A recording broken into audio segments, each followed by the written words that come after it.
जब आपके पास ये स्क्रिप्ट आया और आपने गुले राना का किरदार पढ़ा या समझा, तो आपने ये शिकायत नहीं की दानिश भाई से या चैनल से जिन्होंने या प्रोडक्शन हाउस से जिन्होंने भी आपको रीच आउट किया था कि यार सब तो इतना हल्ला गुल्ला कर रहे हैं और जुक्ते मार रहे हैं और मेरी तो लाइनें सिर्फ जो है वो उन जुक्तों की या जो मजे लोग कर रहे हैं उनको कम करने की कोशिश कर रही हैं, तो आपने कोई शिकायत की? बहुत अच्छा सवाल है हसन। द ट्रूथ इज कि मुझे सिर्फ 4 एपिसोड्स मिले थे, बिकॉज होता ये है कि बहुत जल्दी जल्दी फिर लिखा जाता है serial as we go along. उस वक्त ये था कि हम उसको 2 महीनों में शूट करना था। हमने मार्च की पिछले साल की बात अब मैं कर रही हूँ।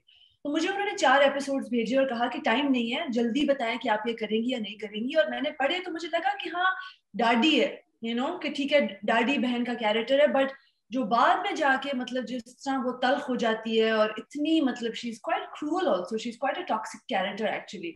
I am not going to shy away from saying that. तो वो उस वक्त मुझे स्क्रिप्ट में ना तो नजर आया और ना ही इतनी स्क्रिप्ट 30 एपिसोड्स नहीं मुझे मिले थे। तो महेश ने कहा आप कर लेंगी, आप कर लेंगी। महेश है एमडी प्रोडक्शन के, मतलब जी वो जी। एक तरह के हेड हैं। तो मैंने कहा कि अच्छा चले ठीक है। और फिर उस्मान थे मेरे साथ। और when something gets build as a comedy, no matter how आपकी लाइनें जितनी भी मतलब इंटेंस हो, आपको लगता है कि नहीं ये तो कॉमेडिक वेन में होगा। लेकिन फिर जब हम सेट पे गए तो मुझे फिर बाकी सब कॉमेडी कर रहे होते थे। इवन अस्मा अब्बास जब वो कहती हैं कि नीवे नीवे होके निकल जाओ, चलो दफा हो, उसमें भी उनकी एक कॉमेडी हमेशा रहती है। इवन हमारी जो उस्मा बेग हैं। लेकिन जब गुल आती थी तो मुझे फिर दानिश भाई साइड पे एक्चुअली लेके गए। उन्होंने मुझे बिठाया और कहा कि आप नहीं कर सकती कॉमेडी, मुझे पता है आप चाहती हैं कि आप करें, लेकिन इतनी ये वो है सख्त कैरेक्टर है और सारा कॉन्फ्लिक्ट गुल की तरफ से आता है। तो I am really sorry but you will have to just, I am the director, you will have to just follow my lead. So I said कि ठीक है दानिश भाई, आई मीन अगर ये है तो फिर तो मुझे नहीं एक्चुअली करने दी। मुझे थोड़ा सा I mean I felt while watching it I felt like हाय इधर थोड़ी सी कर लेते, एंड में थोड़ी सी करने देते, बट वो कॉन्फ्लिक्ट सारा वो गुल लेके आती है। अच्छा, मेरे लिए सबसे इंटरेस्टिंग बात ये थी, हमने आपको चुपके चुपके से पहले देखा था ये दिल मेरा में, और वो जी बिल्कुल आपका एक ऑपोजिट कैरेक्टर था, किरदार था। एंड इट्स नॉट लाइक, मैंने आपके वो स्केचेस भी देखे हुए डिजिटल प्लेटफॉर्म्स के ऊपर जिसमें आपने थोड़ी सी उस तरह के ऑफ बीट कैरेक्टर्स किए हुए हैं। ऐसा नहीं है कि ये entirely it was uncharted territory for you. Yes but एक ड्रामा सीरियल में जो कि बिल्कुल एक रमजान जैसे ड्रामा सीरियल है, कॉमेडी है, उसमें एक ऐसा कैरेक्टर टेक ऑन करना जो आप अपने अल्फाज में भी कह रही हैं टॉक्सिक है, था, बिल्कुल था। मेरे लिए सबसे इंटरेस्टिंग बात ये थी कि when somebody looks at you, इतना माशाल्लाह प्यारा चेहरा जो कि बिल्कुल भी शक्ल से होता है, certain personalities you associate with certain facial features के, यार कि नहीं यार ये शक्ल से, जैसे हम अक्सर समी खान के बारे में कहते हैं कि वो ऑफ कैमरा इतने अच्छे और इतने जो प्यारे इंसान है, बड़ा मुश्किल होता है उनको ऑन स्क्रीन देखना। तो आपके लिए इस किरदार को इस तरह से निभाना के, और बिलीव मी वो टॉक्सिसिटी जो थी वो नजर आ रही थी towards the end, and as a viewer I would get really annoyed and irritated by whatever Gul was up to, which only या goes on to prove that you did a fantastic job because your character was meant to do that to the audience। या यार उसको feel कराए यार कि ये कितना ये कर रही है, और ये वो तो थोड़ा जिच कर रही है यार, ये क्यों कर रही है ये बंदी। तो how big of a challenge was it for you to portray that kind of a character in a full-fledged like drama serial? It's a really good question and I am really glad you asked it. So होता ये था कि जब मैं set पर आई पहले 2 दिन, sir and it's funny कि जब मैं चुपके चुपके देख रही थी आई कुड टेल कि ये पहले 2 दिन की शूटिंग है, बिकॉज मेरी एक्टिंग डिफरेंट थी। तो मैं इस तरह ये पिच इस पिच पे बोल रही थी जिस तरह मैं आपके साथ बोल रही हूँ, थोड़ी शायद इससे भी थोड़ा सॉफ्ट, जिस तरह नॉर्मल लोग बात नहीं करते कि बेटा पानी का ग्लास लाना, इस पिच पे। दानिश भाई ने मुझे कहा कि ये तो आपकी जो सॉफ्टनेस है इसको तोड़े, ये तो बिल्कुल नहीं चलेगा। ऐसे क्या मतलब, ही सेड उठा के बोले। पहली जो उन्होंने मुझे दी, उन्होंने कहा उठा के बोले। ऐसे ऐसे क्या मतलब उठा के, सेड ऐसे बात करें, ए कहाँ जा रहे हो, इस पिच पे रखे। इवन अगर आप बहुत कोई नॉर्मल बात कर रही हैं, मैंने कहा सर ये थोड़ा क्रैश नहीं, सर क्रैश है ये क्रैश। तो फिर वो सारा I had to, there was I had to break down the character after the first 2 days. He took me to the side. He said नहीं ये क्रैश है आप। वो मुझे कहते थे सेट पे, सर आप इतनी क्लासी हैं आपको समझ नहीं आता है। सर क्लासी की बात नहीं है, मतलब नॉर्मल भी बंदा बोल सकता है कि नहीं उठा के बोलें और हाथ चलाएं।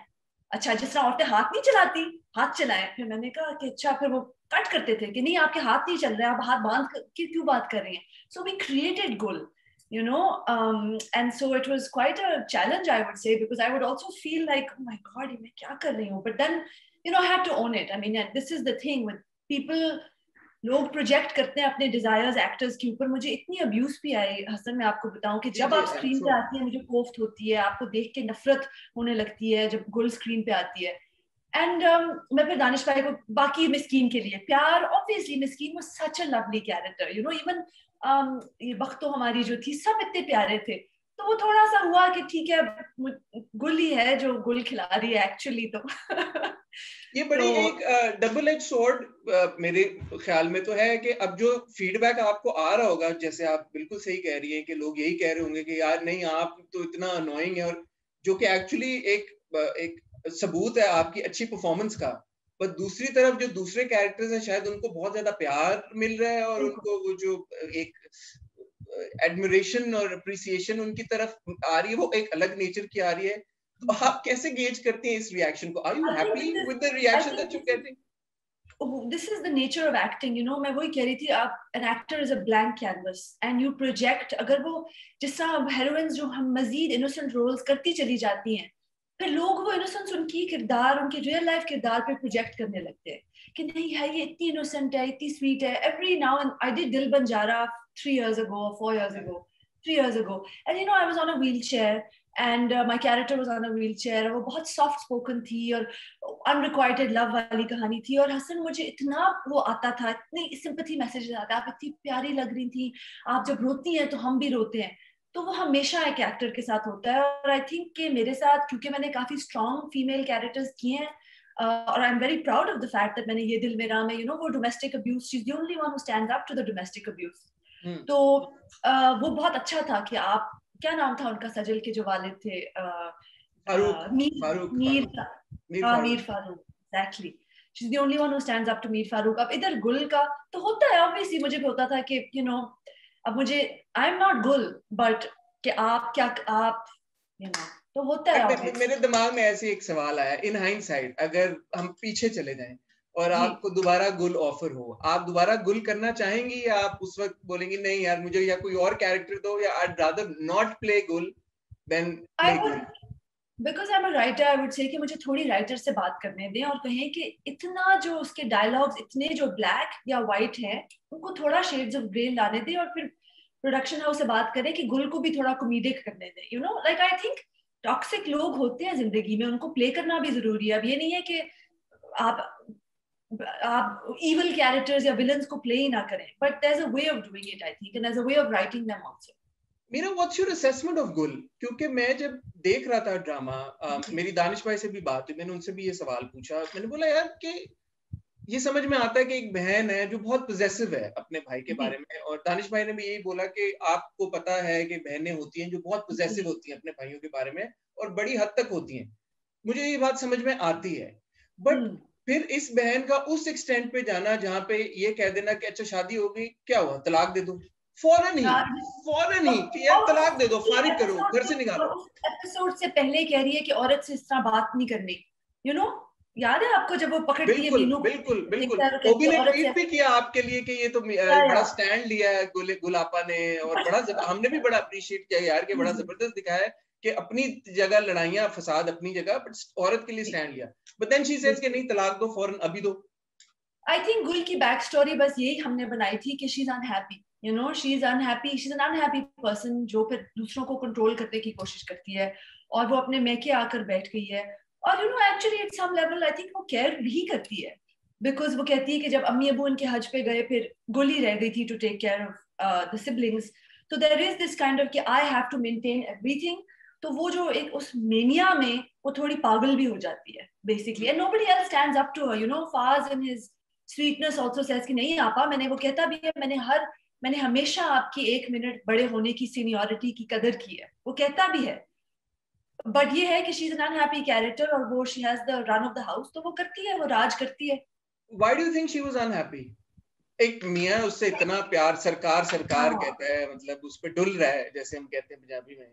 I mean, you'll have to ask Saima ji that. I think अब इतनी क्योंकि उनका लिखा हुआ कैरेक्टर, अब मैं उसकी बैक स्टोरी अपनी, I don't know. I mean, I mean to say कि वो बे औलाद थी, अब वो क्योंकि वो स्क्रिप्ट में इतना नहीं कहती ना, बार बार तो नहीं कहती कि एक दो, मतलब I think may be in a few instances she talks about how उसका बच्चा नहीं हुआ, और वो थोड़ी फिर सॉफ्ट हो जाती है, आपने नोट किया होगा। जी जी बिल्कुल बिल्कुल। हाँ,